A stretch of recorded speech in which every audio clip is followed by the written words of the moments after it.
এক সাজি ফুলের শুভেচ্ছা দিয়ে শুরু করি আজকে সকালটা। আজকে পয়লা চৈত্র, বেশ সুন্দর হাওয়া দিচ্ছে, আবহাওয়াটা বেশ ভালো।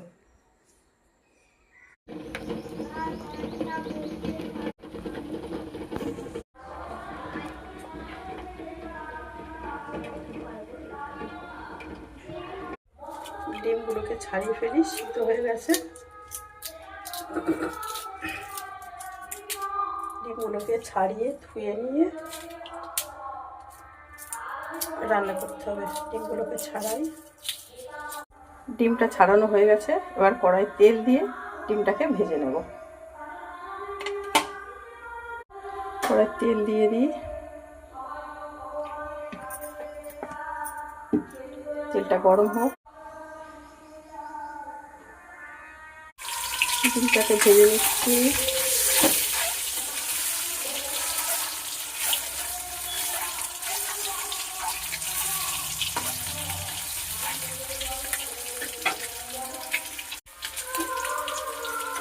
ডিমগুলো ভাজা হয়ে গেছে, তুলে নিই।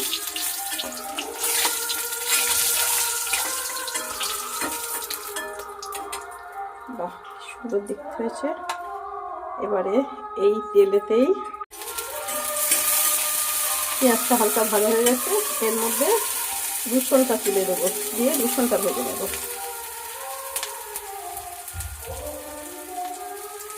দিয়ে দিলাম রসুনটা।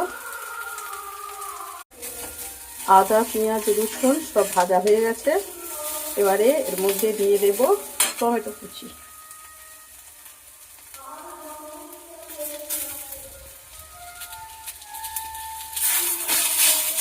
টমেটোগুলো নরম হয়ে এসেছে। এবার এতে দিয়ে দিই পরিমাণ মতো নুন, হলুদ আর লঙ্কা গুঁড়ো। হলুদ দেব, লঙ্কা গুঁড়ো দেব। এরপর দেবো একটু জল দিয়ে দিচ্ছি।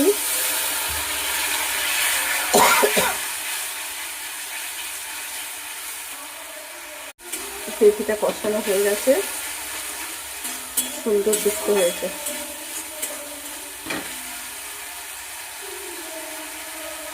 এখানে জল দিই।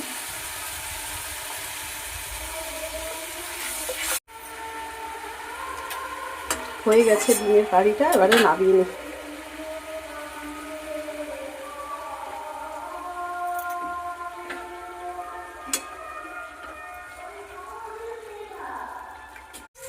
রেডি হয়ে গেছে আমার ডিমের কারি। বাচ্চারা মাছ মাংসের থেকে এই ডিমের কারিটা খেতে খুব পছন্দ করে।